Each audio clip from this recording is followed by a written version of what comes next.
This report just opened a very interesting door for the Avalanche as they now have the opportunity to bring back one of their homegrown players, but also one of their most infamous figures in their history. And I am talking about Ryan O'Reilly.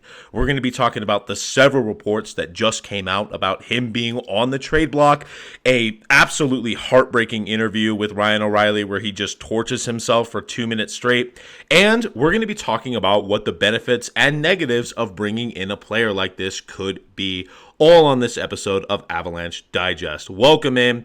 It's a beautiful morning. Glad to have you guys here. Can't wait to talk some hockey with you. But before I do, I just want to ask the 73.8% of you guys that aren't actually subscribed, why don't you just join the party, decimate the subscribe button so you don't miss a thing coming out of here. And let's actually dive right into the meat and potatoes. So, this interview with Ryan O'Reilly dropped just the other day after a pretty bad loss. And it was probably the worst thing I've ever had to watch. I haven't liked Ryan O'Reilly in the past, especially with his a bit of a cockiness towards the Avs when he's saying, oh, we're going to beat them, and then he got swept in that same playoffs by the Avalanche. Very satisfying. However, when he went on to say, I'll just show you the highlights from this interview. He was saying, I can't make a 6-foot pass to save my life. I'm not going to have any success if I'm playing pathetic like that. And just kind of put the cherry on top by saying, I don't know the answer. I've had one good year in my career. I mean, at this point, I feel nothing but sympathy for a guy like Ryan O'Reilly. I mean, I'm in the position now where I say free Ryan O'Reilly from Trashville. Let me know what you guys think. Should Ryan O'Reilly be freed from his prison in Nashville, or should he be deserved to sit there and think about what he's done? Let me know, but I'm going to move right on with talking about, I'm going to make the case for Ryan O'Reilly. I'm his lawyer now. So Ryan O'Reilly is on an incredibly good contract. He makes $4.5 million per year against the cap, and he's on year 3 of 4. That means he's signed for all of next season too. So this isn't just a rental. It is a guy that you have on your team being a leadership presence for this season and the next. That's already very attractive if you're a GM all over the league, and everyone knows it. This article went on to talk a lot about the trade conversations around Ryan O'Reilly. On an episode of Oilers Nation, David Pagnotta of the Fourth Period did mention that Ryan O'Reilly's name was out there, as much as Nazem Kadri's, as much as Rasmus Anderson. So this is definitely a thing that has legs. And he kind of goes on to also make the case for Ryan O'Reilly. The 34-year-old center has appeal, not only for his ongoing production and leadership, but also that he comes in just a $4.5 million cap hit. One of Barry Trotz's first signings as a general manager in 2023. Now, O'Reilly's declining production at the time was a concern, and everyone thought that he wouldn't be a good third-line center. But then he just came out and continued to put up 50-plus point seasons. I think he had a 69-point season his first year. Nice. And honestly, we take a look at his career stats. You can look at what the appeal for a player like this is. He's always been a really good two-way monster player, great playmaker, absolute face-off specialist, and also just fantastic leadership on and off the ice. He is a really intriguing player to bring back to the Colorado Avalanche because you can see, even in his later years with the Preds, on that awful season just last year, he had 53 points. And now this year, he's on pace for another 50-point season. I mean, a guy that's 34, you wouldn't even know it by the way he's playing really well. So we can see the case for that as well, but I would be remiss if I didn't talk about the controversy that happened with Ryan O'Reilly. This article was so fun to read. It was from 2015, and just that was 10 years ago. Feel old yet? Because I certainly do. And yeah, you look at what the conversation was. There were rumors that he was taking 7 to 7.5. That turned out to be completely correct. When the Avalanche traded him to Buffalo, he ended up signing for 7.5 for an 8-year deal. And that was something I felt at the time the Avalanche should have given him, but that's in the past. And there was a lot of controversy at the time around Ryan O'Reilly being the captain of the Colorado Avalanche instead of Gabe Landeskog. A lot of that locker room, very specifically, was really divided.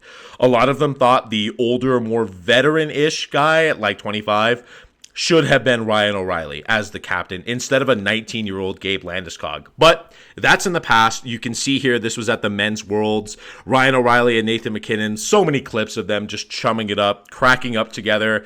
Ryan O'Reilly just breaking into dance for no reason and cracking up Nathan MacKinnon. I mean, he's like the only guy that I've ever seen, other than Sidney Crosby, to make him smile like that. So there still is good vibes between those two, and I think that the Avalanche locker room would welcome him back because all that's in the past. But talking about Ryan O'Reilly again, he's a 6'1", like 220-pound guy, big boy. And when you think of what his role could be on the Avalanche, honestly, you think of what that third line is now with Jack Drury on it. And I like Jack Drury. I'm a Jack Drury truther. However, there seems to be a lot of media recently, especially in Colorado, that thinks, oh, we should go get a third line center. I still think Jack Drury can do the job as a good third line center. It's just that Ryan O'Reilly is an elite third line center. And when you ask me who I would rather have for a cup-winning team, I would love Jack Drury to be the elite fourth-line center he is with Kelly and O'Connor, reunite that awesome fourth line, and have Ryan O'Reilly on your third line with a Landeskog, with a Victor Olofsson. That would be such a versatile third line. And it would be interesting. I don't know if Ryan O'Reilly and Landeskog have ever truly made up, but I think when they're both pretty much 2 years apart, with Landeskog getting into his later years and Ryan O'Reilly now being 34, I really don't think that that controversy is still there anymore. I think that they're definitely not. They're men now. They're not kids like they were before.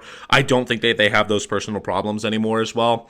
But the case for Jack Drury for me is if he has one more point in the last few games where he definitely deserved more points, he's on pace for over 30-plus points.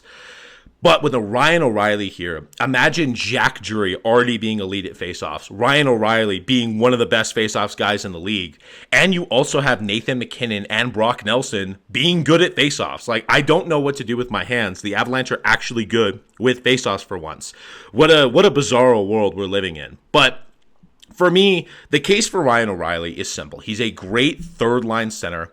The cost to get him would be interesting. I definitely think Zakir Bardakov would be on the chopping block. It's a center prospect. It's exactly what Nashville would want. A young guy coming in. He would get plenty of playing time as well, probably as the third-line center on their team.